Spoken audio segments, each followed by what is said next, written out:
Halo semuanya, kali ini kita akan lanjut lagi tentang yang namanya metode penelitian. Nah, di sini kita akan fokus ke yang namanya bagaimana menganalisis temuan. Oke, pertama-tama yang penting perlu diingat adalah temuan harus relevan dengan pertanyaan-pertanyaan risetnya dan harus menjawab. Jadi kalaupun kita menemukan temuan-temuan yang menarik, tapi ternyata tidak relevan, maka kita tidak perlu melaporkannya, ya. Jadi misalkan nih sebagai contoh, misalkan aku lagi pengen riset tentang performa akademik siswa, apakah dia meningkat karena penggunaan sebuah kakas atau tidak. Nah, ternyata lagi riset, ternyata menemukan juga bahwa siswa cenderung, misalkan, cenderung tidak menggunakan kakas tersebut kalau misalkan tidak disupervisi sama dosennya, misalkan, ya. Nah, kalau temuan yang ini mungkin masih sedikit relevan ya, masih sedikit relevan karena ini terkait dengan performa siswanya. Jadi mungkin masih nggak masalah kalau mau didiskusikan sebagai temuan. Tapi kalau misalkan ternyata di sini kita juga menemukan bahwa siswa cenderung lebih sering menyontek kalau ternyata tidak disupervisi. Nah, ini kan nggak ada hubungannya dengan performa akademik siswanya. Karena tidak ada, walaupun temuannya menarik, tidak perlu dilaporkan. Kalau memang mau dilaporkan, nanti mungkin bisa bikin riset berikutnya secara terpisah. Nah, ada dua jenis temuan, yaitu yang namanya kuantitatif dan kualitatif, yang bisa dihitung dan yang tidak bisa dihitung. Nah, untuk kuantitatif, itu biasanya karena datanya banyak, maka biasanya dia akan dilampirkan dalam bentuk visual atau dalam bentuk gambar supaya mudah dimengerti. Nah, ini juga bentuk visual juga biasanya membantu peneliti untuk interpretasi hasil awal. Karena kalau kuantitatif itu biasanya kan cuma sekedar angka, kalau angkanya banyak kadang-kadang kita pusing, ini ngapain? Nah, ada 3 jenis visual yang cukup umum dipakai. Pertama adalah pie chart. Pie chart ini biasanya untuk pertanyaan-pertanyaan yang bersifat proporsi. Contoh, distribusi gender. Jadi nanti kalau di total kan pasti 100%. Distribusi umur juga sama ya, kalau di total pasti 100%. Atau mungkin hasil jawaban pilihan ganda. Misalkan apakah Anda menyukai produk X atau tidak, misalkan. Nah, itu yang pertama. Yang kedua, ini adalah bar chart. Nah, bar chart ini sebenarnya lebih sering dipakai ketimbang pie chart karena lebih banyak data yang bisa dimasukkan.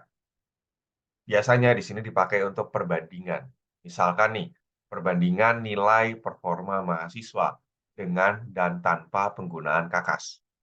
Kan nanti biasanya kita akan catat tiap minggu tuh. Tiap minggu lalu kita lihat nilainya. Nah, ini bisa menggunakan yang namanya bar chart. Karena kan sifatnya adalah progres ya, dari minggu 1 sampai minggu ke-10 misalkan. Nah, contohnya misalnya perbandingan data hasil kontrol dan hasil intervensi. Yang berikutnya ada yang disebut dengan line chart. Nah, line chart ini biasanya untuk tren antar periode ya. Jadi mirip dengan bar chart ya, sebenarnya bahkan kadang-kadang interchangeable. Jadi apa yang bisa ditampilkan di bar chart juga sebenarnya bisa di line chart. Cuman untuk line chart biasanya relasi antar periodenya itu lebih kuat daripada bar chart ya. Jadi kalau tadi mungkin, di bar chart kita mungkin ya boleh ya minggu 1 sampai minggu 10 boleh ditampilkan di bar chart, tapi kalau mau ditampilkan di line chart juga boleh, karena itu adalah antar periode. Terutama kalau misalkan kita pengen fokus ke progres perkembangan siswanya, dari minggu 1 sampai minggu 10 itu mungkin lebih baik pakai line chart.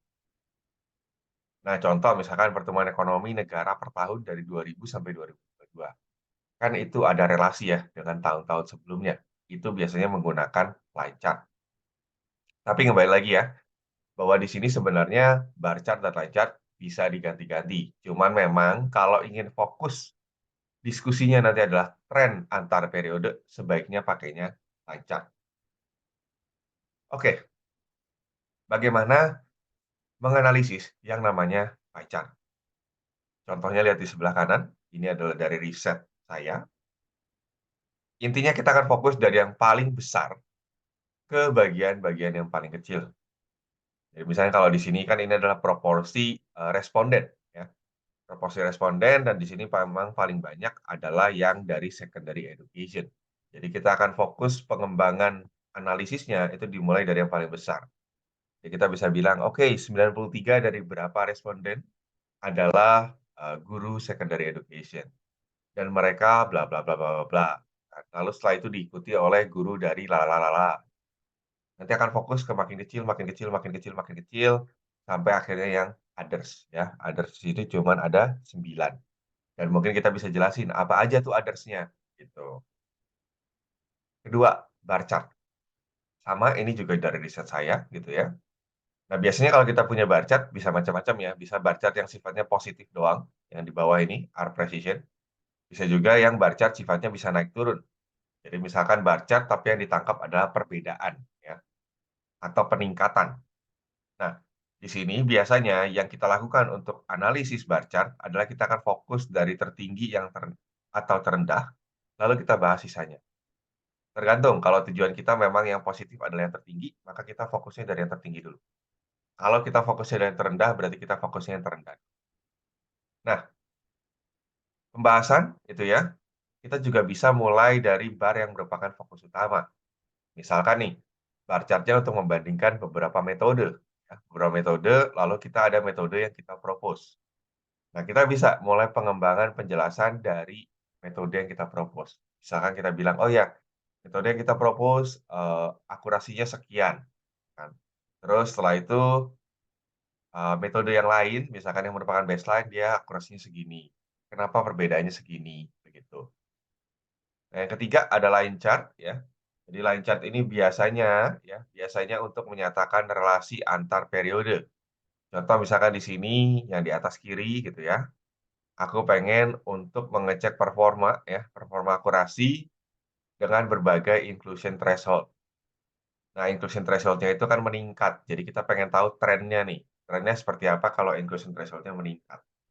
Ternyata setelah dilihat, oh, inclusion threshold-nya ternyata menyebabkan akurasinya menurun.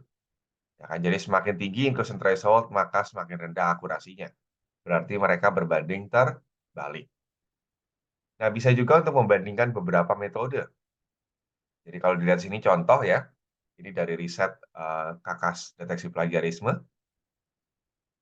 Jadi dari level 1 sampai level 6 ya sama, lalu setelah itu kita cek akurasinya, F-score lebih tepatnya, lalu kita gambarkan. Nah, di sini kita sama ya, kita akan fokus dari trend.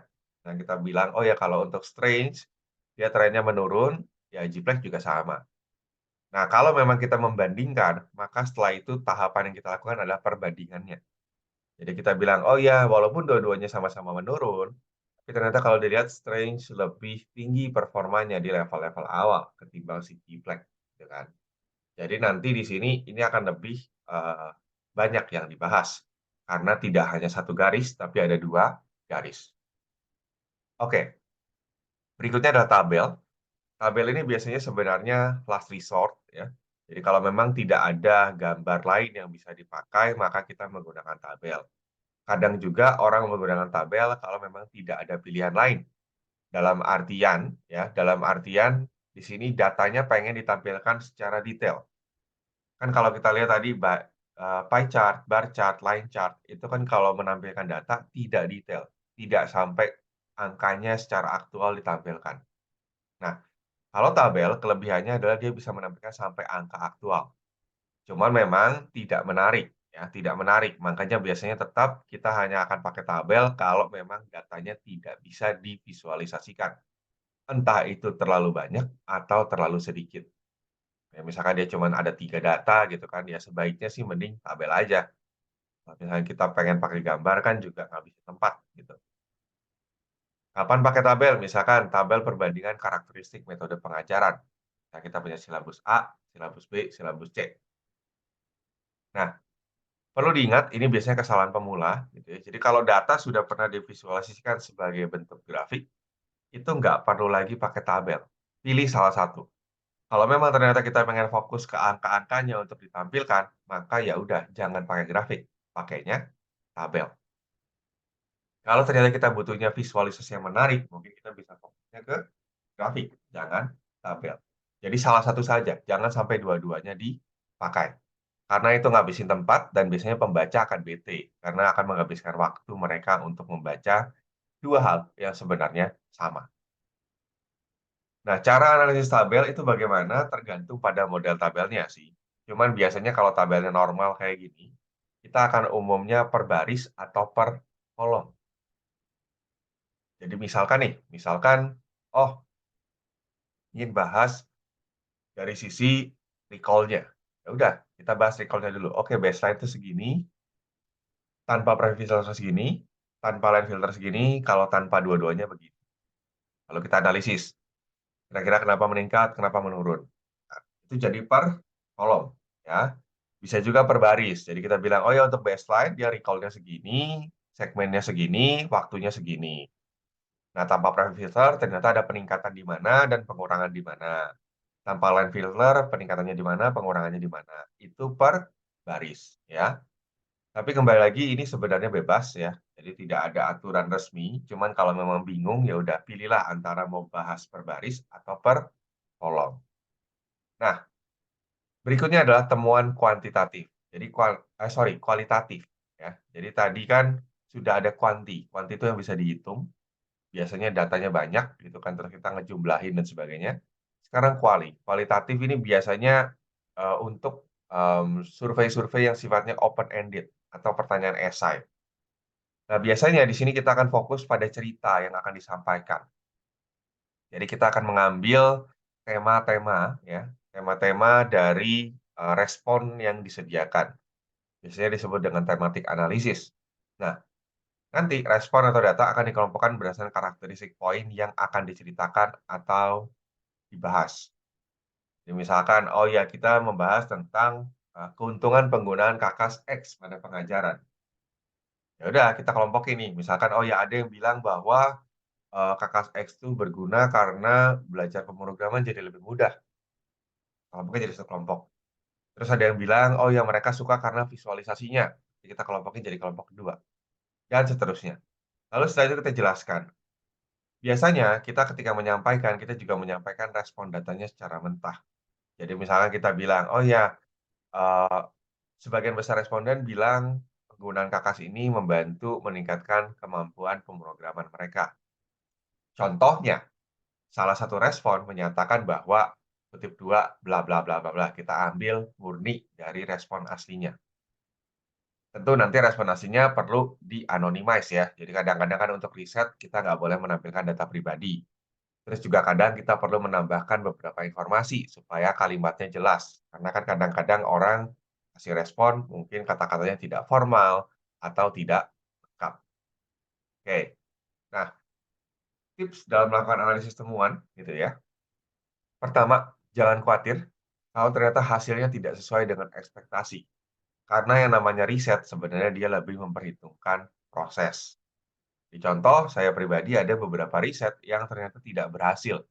Dalam artian, saya berharap penggunaan Kakas X jadi lebih bagus, tapi ternyata malah jadi lebih jelek atau performanya jadi sama aja. Tapi nggak masalah, karena yang penting di sini adalah kita akan melaporkan semuanya dan kita harus bisa menjelaskan kenapa hasilnya tidak sesuai dengan ekspektasi yang ada. Nah, memang biasanya kalau memungkinkan pakai yang namanya metode statistik. Jadi kalau sekarang, terutama kalau misalkan ingin dipublikasikan, ya, kalau ingin dipublikasikan, biasanya sih kita butuh statistik. Entah itu t-test, atau apa gitu ya, atau mungkin reliability test, kan. Nah, hindari lompatan logika, menggeneralisir korelasi menjadi sebab akibat, dan menambahkan asumsi berlebihan. Ini sebenarnya perlu latihan, tapi nanti lama-lama akan kerasa gitu ya, ketika kita bikin, kok kayaknya nggak logis, gitu ya, kok kayaknya kejauhan, gitu ya. Dan kadang-kadang nanti juga kita bisa lihat, oh kalau datanya segini, boleh nggak menggeneralisir? Kalau datanya segitu, boleh nggak kita melakukan, hubungan sebab akibat, gitu kan. Nah, yang pasti sih sebenarnya kalau mau aman, ya berhati-hati dalam memberikan argumentasi atau interpretasi terhadap data. Jadi jangan sampai ya, jangan sampai ada lompatan logika, ada generasi yang terlalu berlebihan, gitu ya. karena itu bisa bahaya. Orang mungkin, pembaca tidak semuanya membaca secara detail. Jadi kadang-kadang kalau kita generalisir terlalu brutal, mereka akan percaya dan jadinya misleading. Oke, seperti itu saja. Terima kasih.